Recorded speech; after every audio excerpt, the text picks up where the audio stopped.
This is the Storyworks Roundtable, where we have conversations about craft. Because becoming a successful author begins with writing a great story. Hey there, Storyworks writers. If you've been listening and enjoying the Storyworks Roundtable podcast, I am so grateful that you're here with us every week.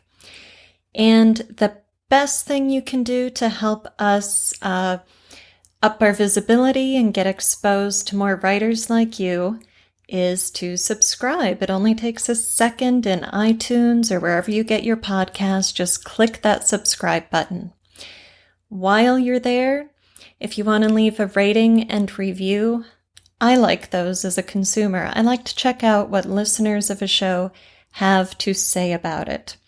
But I want to give a shout out to Goliath Flores, who loves the show and hipped me to a podcast episode of Darknet Diaries, number 27, if you're interested, that explains why ratings and reviews, while great things that I appreciate and frankly make my day when I get one, don't really up a show's visibility. It's the subscribe click that counts. So, thank you for listening. We have awesome episodes. This week we're talking about the PI genre, going deep into genre again with Judy K. Walker, author of the Sydney Brennan Mysteries series. Then we're going to bring you a deep interview with Jennifer Bowen Hicks, artistic director of the Minnesota Prison Writing Workshop.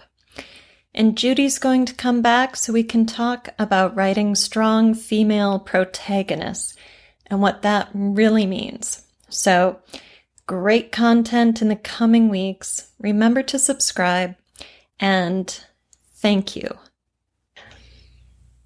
Hello and welcome to this week's Storyworks Roundtable. Robert, Kathryn, and I are thrilled to have Judy Walker back with us this week. And we are going to talk about PI novels, the detective genre. Judy writes the Sydney Brennan Mysteries series. The Sydney Mysteries are set in Tallahassee, Florida, but Judy lives in Hawaii. So Judy, welcome. Thank you for joining us. And can you start by telling us about the Sydney Brennan Mystery series and, giving us a little shape and context for the conversation about PI novels? Sure. Well, Sydney Brennan, as you said, the novels and novellas are set in Tallahassee, Florida. And as you also noted, I no longer live in Tallahassee, Florida. Mm-hmm. So that can sometimes make Google Maps my best friend, although they are also set in time in the early 2000s, which is when I lived there. So, okay. And that way I'm trying to maintain that continuity. And Sydney is a private investigator there. She has a background as a public defender investigator. So that gives her a little bit different perspective from a lot of the other PIs that you'll see in other series who come from law enforcement. And so a lot of her contacts are going to be in the defense community, and a lot of her cases are going to be related to maybe a criminal defense thing or like a trial or something like that. Over the course of the series, she expands out. Tallahassee isn't the most exciting urban area, so she hits a lot of the Florida Panhandle, mm-hmm. Which I think, not to get ahead of us, but I think that is something important in the private investigators genre, is mm-hmm. to be really grounded in your setting. So so Sydney just keeps plugging away, getting into trouble.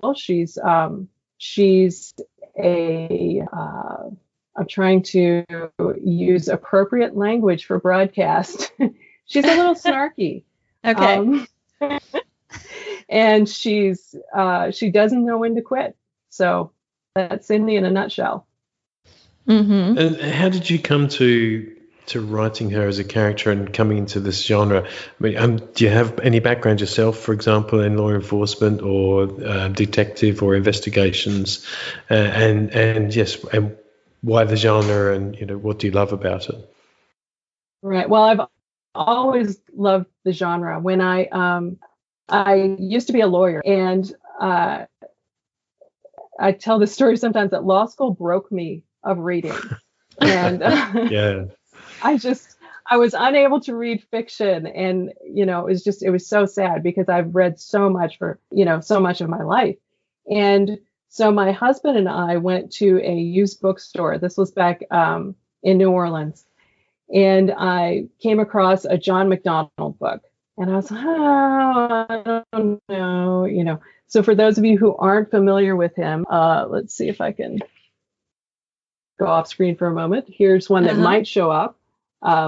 Nightmare in Pink. And this is sort of, John McDonald was sort of almost a forerunner of kind of Jack Reacher and all those kinds of things, except that he was a beach bum. He lived on a boat that he'd won in a poker game, and he would do cases when he ran out of money. And I fell in love with him, and that sort of brought me back into reading. And then, there were some other series that helped. Elizabeth Peters was awesome as well. But so I was living in New Orleans at that time, and then I ended up moving to Tallahassee, Florida.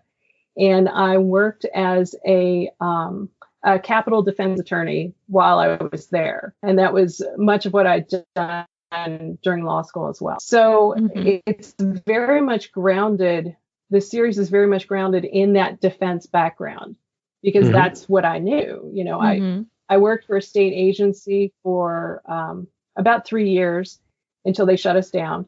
And then I worked for a private attorney after that for a few years. And when I went to work for the private attorney he would represent people on death row all over the country, it was a very different work environment from having worked for the state agency. It was part-time. So here I found myself with this extra time on my hands and always wanted to write a book. So that's when the first Sidney Brennan novel was born. I would go to work, answer his phones and write documents, whatever I had to do.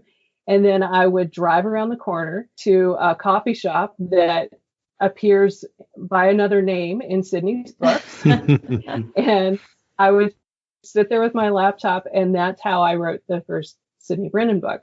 And that's why I kind of did the Sue Grafton thing and kept them set at the same time, even though this was around 2004. And so the Sidney Brennan series takes place 2004, 2005, not 2019 as we are today, which is something else I have to watch out for. But I was really concerned about keeping that integrity of, well, I know what it was like to do an auto track then, and I know what it was like to do X, Y, and Z then, and especially living, thousands of miles away now, I don't trust myself to necessarily just be able to Google something and get the details right. Right. So that's does that mean that? Yeah, go on. Go ahead. Just so curiously then about that, reading between the lines, you've used it's a horrible cliche thing, the write what you know, but you've used that to help at least ground you in the genre. Does that mean that people who are writing in that genre or writing those types of stories really have to get some of those details right because it's investigative in its nature? I think it depends. I think part of it is specific to the genre, but part of it is specific to me. So I'm very anal about those kinds of things. I want things to be right. And I spend too much time. I'm better than I used to be, but I spend too much time tracking down, going down these research wormholes to try to figure things out. But, it depends on kind of your subgenre as well, because as you had noted before we went on camera, that you have amateur sleuths everywhere. And, people, you don't need to worry about those kinds of details being right. There are a lot of those kinds of things, and you don't need to worry about that. And we also have a lot of people who have unrealistic expectations now about what really happens in an investigation or in a court case or in any of these things from watching Thanks TV. to CSI. So, yes, exactly. It's CSI effect. So, you definitely have those things bumping up against each other. But I think also for me, I'm particularly attentive if I'm doing something that I think in some way reflects on the type of people I used to work with. And I want to make sure that I do right by them. So, that doesn't mean that there won't be bad people who are investigators or good people who are prosecutors or whatever. But I just want to try to honor what they do as much as I can and keep that as true to life as I can. Yeah. Are there any particular pitfalls in this genre around things? You've touched on a lot of different things here, like the research factor and continuity and integrity with what people do, and making your detective a professional as Sydney is versus an amateur, where you can get away with a lot of maybe incorrect things or assumptions. So what are some of the issues writers should be really aware of when they set out to write a PI novel? Well, if you're setting out to write a PI novel, first of all, be sure that you are setting out to write a PI novel, that that's what you are writing. I think a lot of times we start out writing something and we think that's what we're writing. And then we get partway through, or even worse, we get to the end and we realize, no, that's not so much. I'm in a different genre now. So I think it helps if you're really well grounded in the genre that you think you want to be writing in. So reading as much as you can around that. But, also just knowing yourself as a writer as best you can. I mean, this is something that changes and we all work on, throughout our lives as writers, but kind of knowing, well, I think I can do this, even though it's not even though I don't have maybe attention to detail, or even though I don't feel comfortable writing violence, or even though whatever, I think I'd like to do this. No, you need to be really honest with yourself and, sort of recognize that that readers are going to have expectations, and you're just making it harder on yourself, expectations that you're going to be reluctant to meet. Yeah, that is a great point to make, and one I hadn't thought of, that we as writers might not be well equipped to write in a particular genre, like one that requires a lot of detail or violence or something. And I do think that you don't have to have, those things necessarily in your books. I mean, there are, it's almost, we're splitting into sub genres now, where there are people who are like, if you like clean this, or whatever those identifiers are, then you can do that, but just really try to know ahead of time that that's what you're doing. Yeah. So what are some of the identifiers of the PI novel? So let's try not to branch down into micro genres here, but just like a good old classic PI novel. What makes a novel that specifically? Well, and this is just me off the cuff, but generally when I think of a PI novel, I think of first-person narrator. And that's one of the reasons that so even though technically John MacDonald's Travis McGee books, maybe they're, if you want to be really technical, are they private? Is he a private investigator? Mm-hmm. Probably, but you could be nitpicky about it. But they have that feeling of a PI novel. So they have that feeling of a very strong first-person narrator that you want to spend time with, which is important for me. Yeah. And I think also I had mentioned earlier that they are, when I think of them, I also think of books that are very well rooted in place, and that a lot of times setting is very important. So the Travis McGee novels in Fort Lauderdale and in that area, there's a lot of stuff around the water. You think of Robert Parker's Spencer books in Boston, and that, to me, that is Boston. Spencer, is just, that's how I learned the city. That's how I became a Red Sox fan, or whatever. So I think that the character often even identifies with that place. That place is a part of their identity, but I don't think that that's necessarily required. Mm-hmm. But I do think it's pretty common for the genre. And then there are, sort of structural things that you want to be looking for. So you want to be looking to have, X number of twists and turns in your red herrings and things like that. But for me, the biggest thing is that you want to have a first-person narrator you want to spend time with. Mm-hmm. Yeah, that's interesting that the biggest thing is the first-person narrator you want to spend time with. And why do you think that's critical to the PI novel genre? Is it the reader vicariously solving the crime, or is it, what do you think that piece is about? I think it's actually not about solving the crime. Mm-hmm.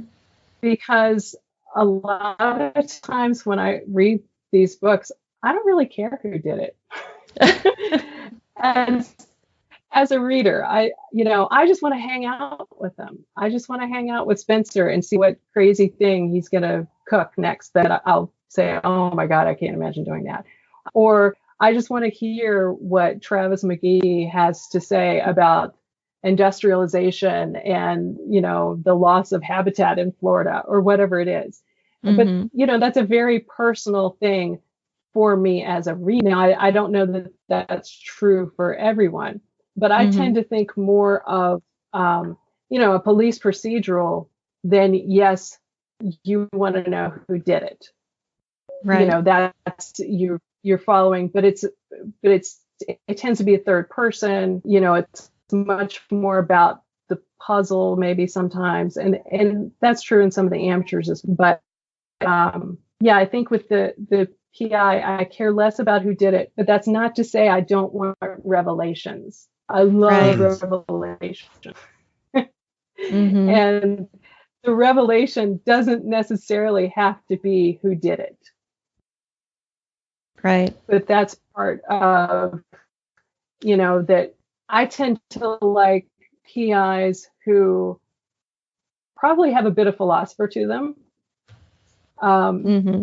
That they're taking a moment to reflect on what they're doing and how it fits in with what's going on around them, or, those kinds of things. And so I think that sometimes the revelations are going to be character revelations, not who killed XYZ. Mm-hmm. Yeah. As you're saying that, I just had some images kind of drifting to mind of like the PI sitting behind the big wooden desk in the downtown office with, the kind of the shade you pull down on the window, and maybe he's got the bottle of whiskey in the ashtray there on the desk. And also the detective kind of after the fight, maybe settling in at the bar alone on the bar stool to lick his wounds. And these are both kind of classic or archetypal PI images that come to mind. And I think classic because we expect those moments of reflection you're talking about. We expect the PI to be something of a loner, and that creates space in the story and the genre for the internal moments, for the reflection on the world, on the character, on the case, whatever that is. It's also, I like the idea that it's not in pursuit of justice either necessarily, although that's obviously an underlying value that drives the story. Because if they're not working in law enforcement, they're working in a different form of career, but yet there's a strong overlap from an uninformed reader that might think, well, this, someone would enter that kind of business or job because they believed in enforcing the law, but maybe not. Maybe they fell into it, or maybe they just happen to be good at observing details, and then and maybe they're like a reacher where their form of justice is nothing to do with the law. So, I mean, not that he's an investigator, but he performs investigations, you could say, because he's ex-MP. But I like the idea that because if you think private investigator, they've chosen not to have a law enforcement career, or there might be ex-law enforcement or an ex-defense, as you say, Judy, before. So, do you think that's why a reader wants to identify more with the character, because they are somebody who didn't necessarily fit somewhere, but they're still circling in that world? That's interesting. I mean, I think it could be. I do feel like generally, if you have a PI who has a law enforcement background, a military background, even my own character with her defense background, that they didn't quite fit. I think you're definitely onto something there. That for whatever reason, they, whether it was more cultural or whether it was more that they did not get the satisfaction that they wanted from that system, they just kind of stepped outside of it. So, I think that might be. I think that's definitely, you were talking about Jack Reacher, and that's, that vigilante justice, I think is what that category is called. And I mean, obviously that's, people are going there because, I mean, he's kind of interesting and, to follow around, but they want to see someone get justice that isn't necessarily defined by, what the law would say it is. And I think moral justice, isn't it? Yeah. Go either way. Yes. Right. Yes. And I think we tend to think. Sorry, go ahead. I was just going to say the PI can work in the gray zone, because if you're on law enforcement, you've got that sort of black and white, all the rules and regulations of what the law says you must do and how you must behave in society. But the PI, as the loner who's not playing on the team by the team rules, gets to be much more moving in the shadows and dealing with maybe even moral gray zones. So on the side of good, on the side of justice, but without the sort of limitations of the infrastructure of society and the law. Right. And you also, there are a lot of PIs that aren't loners, but they have their small group that helps them out. And those people end up representing other parts of, dissatisfaction with the system or whatever it is. It might be they have officers that help them, or it might be Elvis Cole and Joe Pike, Robert Crace's series, where you have Joe Pike, who is just the scariest guy ever. And then you've got, Elvis Cole, who's like, a little more Travis McGee, kind of laid back, living in LA, doing his thing. I mean, he's pretty hardcore himself, and they get into some scary stuff.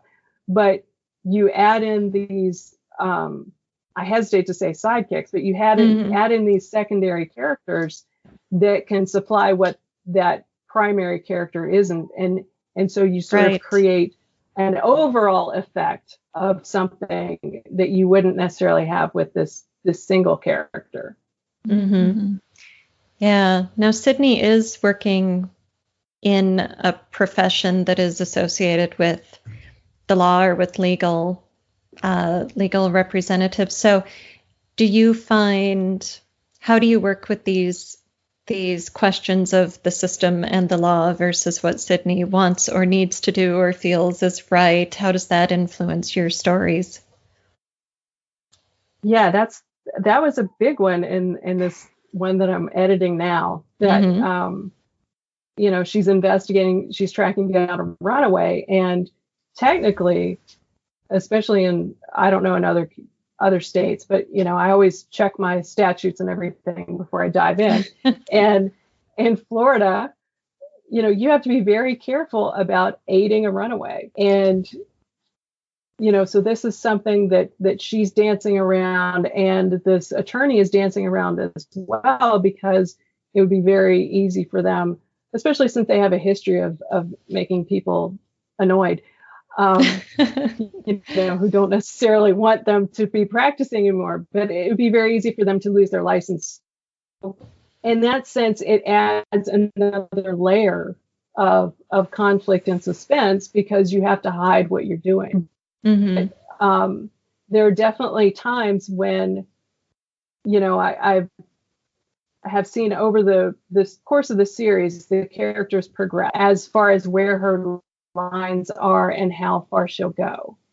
And, that those lines keep getting pushed a little farther and a little farther. And, and the question is, will they snap back at some point? What's going to happen? And, I think that it was important for me, though, for her to start where I think she would be starting, which is, she's fairly law-abiding, and she wants to keep her license, she wants to do the right thing, all of those things, and then sort of pushing things to the side as she goes along, where it's like, well, okay, technically, if I do X, Y, and Z, it's okay. And you go from technically to I don't care and I'm doing it wrong anyway. So I do think that there's that's something that different PIs may or may not grapple with.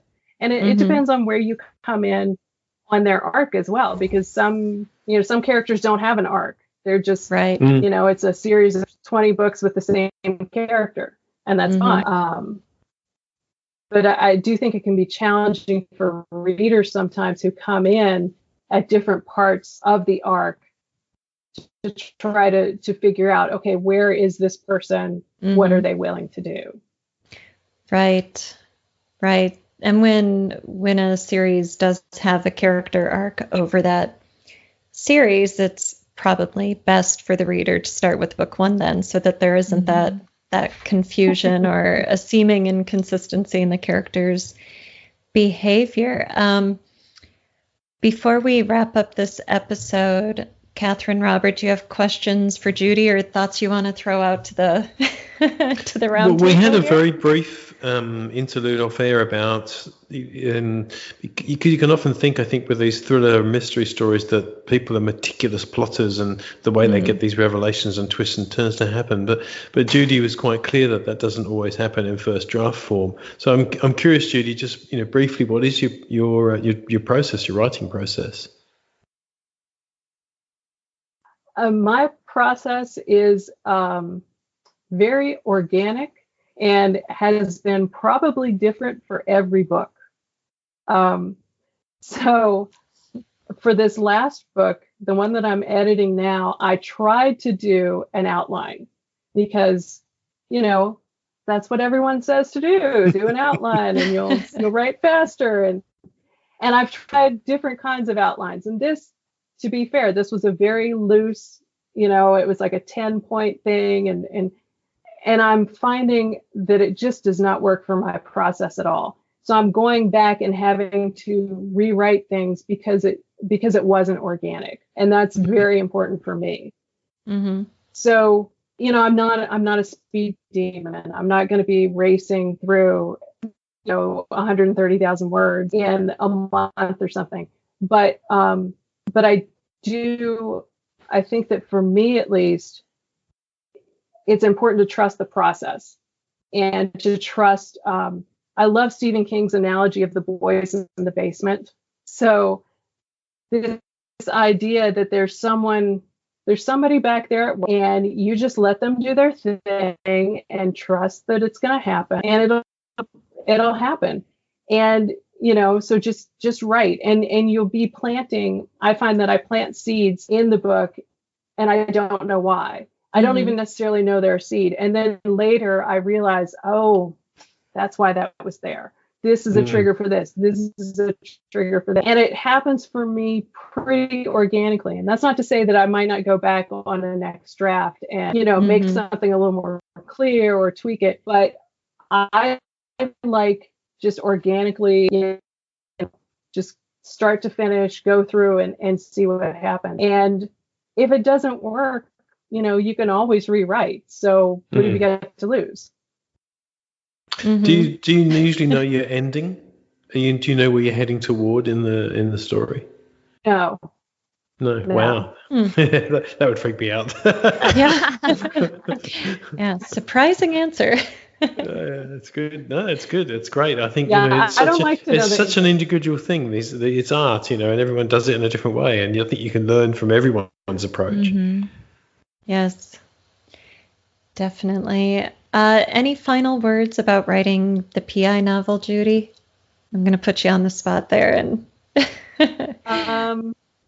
no, but I mean, I would love to see more and more out there because, if I finish my edits, I am looking for stuff to read. So, excellent. Love it. I mean, I